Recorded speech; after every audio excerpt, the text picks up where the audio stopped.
हरे कृष्णा। आज देखना है फ्यूचर परफेक्ट टेंस।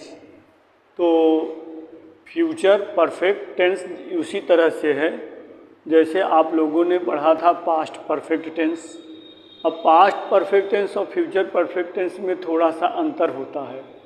अंतर क्या होता है? जैसे देखो, फ्यूचर परफेक्ट टेंस की पहले तो पहचान जान लो कि हिंदी वाक्य की क्रिया के अंत में क्या होगा, चुका होगा, चुकी होंगी और चुके होंगे आदि शब्द होता है। ये तो इसका पहचान हो गया। तो पास्ट परफेक्ट का नाम मैंने इसलिए लिया कि जैसे पास्ट परफेक्ट के वाक्य में हमेशा दो क्लाज होता है, इन द सेम वे यहाँ भी दो क्लाज होता है। तो जो पहला क्लाज होगा उसको कहते हैं प्रिंसिपल क्लाज, प्रधान उपवाक्य, और जो दूसरा होता है उसको कहते हैं सबऑर्डिनेट क्लाज, का मतलब होता है आश्रित उपवाक्य।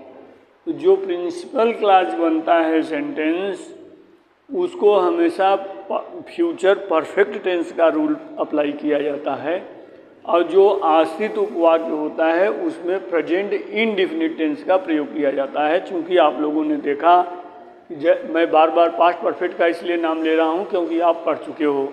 तो पास्ट परफेक्ट का जो रूल था वो ये था कि जो प्रिंसिपल क्लाज होता था उसमें हैड और वर्ब का थर्ड फॉर्म प्रयोग किया जाता था, कंजक्शन बिफोर का प्रयोग किया जाता था, और बाद में पास्ट इंडेफिनिट का रूल लागू किया जाता था। अब जबकि यहाँ पर कैसा है कि पास्ट इंडेफिनिट का रूल लागू नहीं करना है बल्कि प्रेजेंट इंडेफिनिट का प्रयोग करना है। इसको तीन प्रकार के वाक्य इसमें पूछे जाते हैं। सिंपली तीन प्रकार के सेंटेंस पूछे जाते हैं। अब जैसे होगा कि वह अपना काम कर चुका होगा, तो he will have done his work, एक तो ये हो गया। वह 2 बजे तक अपना काम कर चुका होगा, तो जैसे है कि वह 2 बजे तक अपना पाठ याद कर चुका होगा।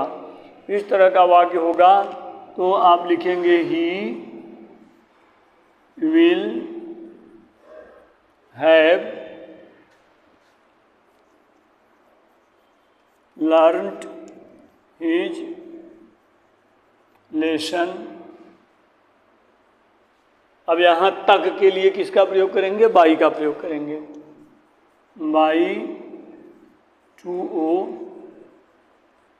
o'clock, 2 बजे तक के लिए क्या करेंगे?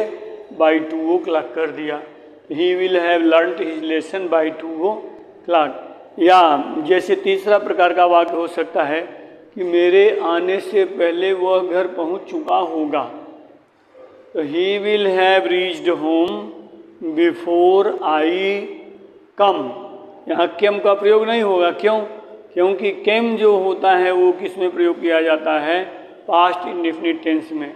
और यहाँ पर जो दूसरा पार्ट होगा वो प्रेजेंट इंडेफिनिट का होगा, इसलिए वहाँ क्या करेंगे? आई कम का प्रयोग किया जाएगा। तो ये तीन प्रकार के वाक्य इसमें प्रयोग किए जाते हैं।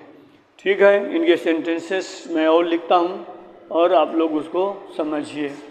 रूल समझ में आया कि नहीं आप लोगों को? इसको फिर से एक बार देख लीजिए कि हिंदी वाक्य की क्रिया के अंत में चुका होगा, चुकी होगी, चुके होंगे आदि शब्द होता है। इस टेंस में प्रायः दो क्लाज होते हैं, प्रिंसिपल क्लाज और, तो जो प्रिंसिपल क्लाज होगा उसको फ्यूचर परफेक्ट नियम से बनाते हैं, और जो सबऑर्डिनेट क्लाज होता है उसको प्रेजेंट इंडेफिनिट नियम से बनाते हैं। सामने लिख दिया है। अफर्मेटिव सेंटेंस में रूल यही है कि सब्जेक्ट प्लस विल हैव या shall have plus verb third form, object और प्लस कंजक्शन का प्रयोग किया जाता है बिफोर का, और उसके बाद का जो पार्ट होगा उसको present tense means present indefinite नियम में बनाया जाता है। तो प्रेजेंट इंडेफिनिट नियम से बनाएंगे। इसका एक एग्जाम्पल मैंने लिखा कि वह 2 बजे तक अपना पाठ याद कर चुका होगा। ही will have learned his lesson by 2 o'clock। तो इसमें और भी प्रकार के सेंटेंसेस बनाए जाते हैं जिनका मैं प्रैक्टिस करा रहा हूँ आपको।